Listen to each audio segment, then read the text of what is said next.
សូបិន6យ៉ាងបង្ហាញថាអ្នកចិត្តជួបគូព្រេងសម្រាប់អ្នកនៅលីវតែងតែស្រមៃចង់បានគូព្រេងដែលពួកគេទទឹងរង់ចាំ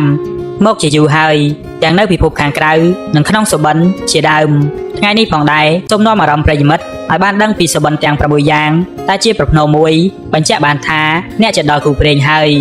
ដូច្នេះចង់ដឹងថាតើសូបិនទាំង6នោះសូបិនឃើញអ្វីខ្លះសូមបន្តទស្សនាទាំងអស់គ្នាទី1សូបិនឃើញពស់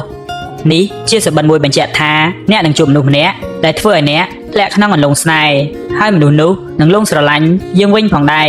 ក្រៅពីជាប្រផ្នូលនៃសេចក្តីស្រឡាញ់សូបិននេះក៏អាចនាំលាភសំណាងល្អនិងរឿងលុយកាក់ប្រសិនបើពស់នោះជាពស់ពណ៌បៃតងទី2សូបិនឃើញលេងបៀសូបិននេះទាំងបរិសុទ្ធនិងស្ត្រីអ្នកនឹងជួបគូស្នេហ៍ឬមិត្ត100ឆ្នាំដែលទន្ទឹងជាយូរមកហើយជាពិសេសនោះគឺសំណាងមកពីមនុស្សភេទផ្ទុយនាំមកឲ្យដល់កន្លែងដូច្នេះអ្នកនឹងបានគូព្រេងឆាប់បើសូបិនឃើញបែបនេះទី3សូបិនឃើញពេជ្រសូបិននេះក្តោបទាំងអ្នករៀបការហើយនិងអ្នកនៅលីវអ្នកដែលមានដៃគូតាមជំនឿទាយថានឹងមានសមាជិកថ្មីចូលមករស់នៅប្រសិនបើទទួលបានខ្សែកមាសជាពិសេសធ្វើឲ្យជីវិតស្នេហាកាន់តែជិតស្និទ្ធនិងមានភាពកក់ក្ដៅទ្វេដងចំណែកអ្នកនៅលីវនឹងរកឃើញគូស្រករដែលជួយជ្រោមជ្រែងគ្នាទៅវិញទៅមកជាគូច្បាស់លាស់ស្រឡាញ់គ្នាដល់ចាស់កោងខ្នងទី4សូបិនឃើញថោកការសូបិនបែបនេះមានន័យថាប្រសិនបើបរិសុទ្ធនៅលីវនឹងជួបមិត្ត100ឆ្នាំមានន័យថាគូស្នេហ៍ច្បាស់លាស់ចំពោះស្ត្រីអាចមានគេចង់សុំជំនួយដោយមិនបានរំពឹងទុកតែក៏ជាគូជីវិតដូចគ្នា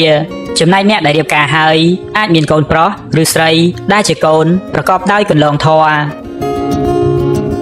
ទី5សូបិនឃើញលុយឬកាបូបលុយសម្រាប់មនុស្សនៅលីវនឹងបានជួបមនុស្សពិសេសគេនោះមានទ្រព្យសម្បត្តិច្រើនអនេកមកជួយយិតយោងយើងបានចំពោះស្ត្រីដែលរៀបការរួចអាចមានផ្ទៃពោះនិងទទួលបានកូនប្រុសមួយជាចំណងដៃទី6សូបិនឃើញផ្កាយនៅលើមេឃបើនៅក្នុងសូបិននេះព្យាករថាអ្នកនៅលីវនឹងស្វែងរកមិត្តជាទីស្រឡាញ់ដែលជាគូជីវិតជាទីពេញចិត្តរៀងខ្លួនក្រៅពីបញ្ហាស្នេហាអ្នកអាចទទួលបានសំណាងដោយការវិនិយោគផ្សេងផងដែរជាការពិតណាស់សម្រាប់ការបកស្រាយនៅក្នុងវីដេអូនេះបើសិនជាអ្នកទាំងអស់គ្នាសូបិនឃើញរឿងទាំង6យ៉ាងនេះនិយាយបានថាអ្នកនឹងចិត្តបានជួបគូព្រេងក្នុងជីវិតពិតហើយដែលជាគូស្នេហ៍ពិតប្រាកដស្រឡាញ់គ្នាដល់ចាស់កោងខ្នង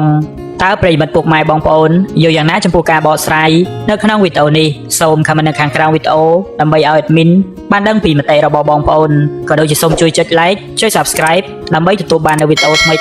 ទាន់ពេលវេលា